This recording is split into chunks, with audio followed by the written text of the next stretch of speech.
Srila Prabhupada's lecture to the Rotary Club in Chandigarh.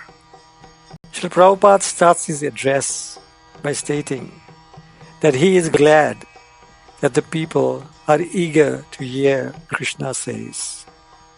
Krishna is the Supreme Personality of Godhead, accepted by all our acharyas in India. At the beginning of the 7th chapter, Shri Krishna tells Arjuna how to know him in completeness and free from doubt. You can understand God in this way when he speaks about himself. This is known as a descending process of acquiring knowledge. You cannot understand God by mentally speculating with your imperfect senses. Previously, the world was ruled by the Pandavas from Hastinapur according to the greater history of India. You can only understand God in truth by His mercy, and this is the version of all Vedic literature. You cannot understand Krishna by speculating with your imperfect senses.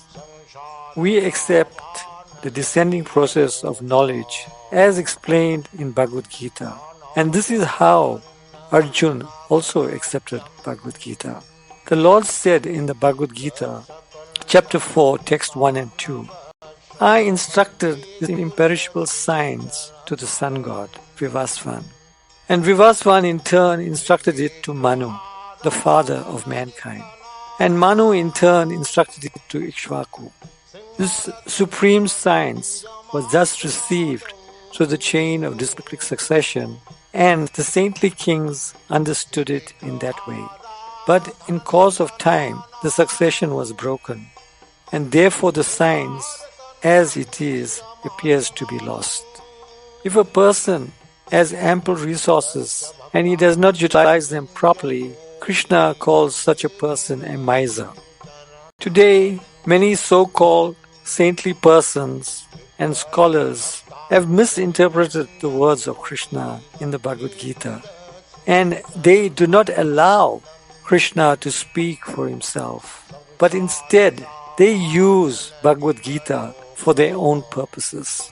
This is the misfortune of India today. If everyone interprets Bhagavad Gita as they like, then what will be the authority of Bhagavad Gita? Can you interpret the law of the government in your own way? Obviously not. That is not possible.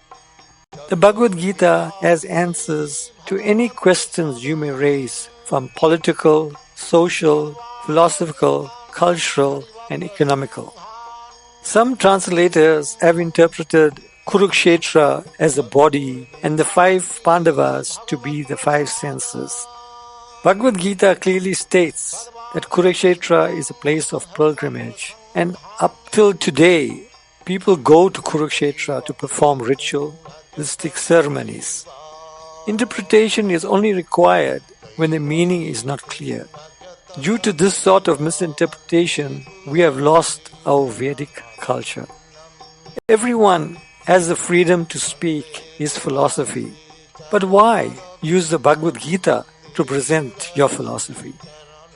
A sincere student of Bhagavad Gita accepts what Krishna said in total, and not only what he likes. Accepting only what you like is nonsense philosophy. It is explained that Krishna cannot be understood by demigods, then what to speak of ordinary human beings?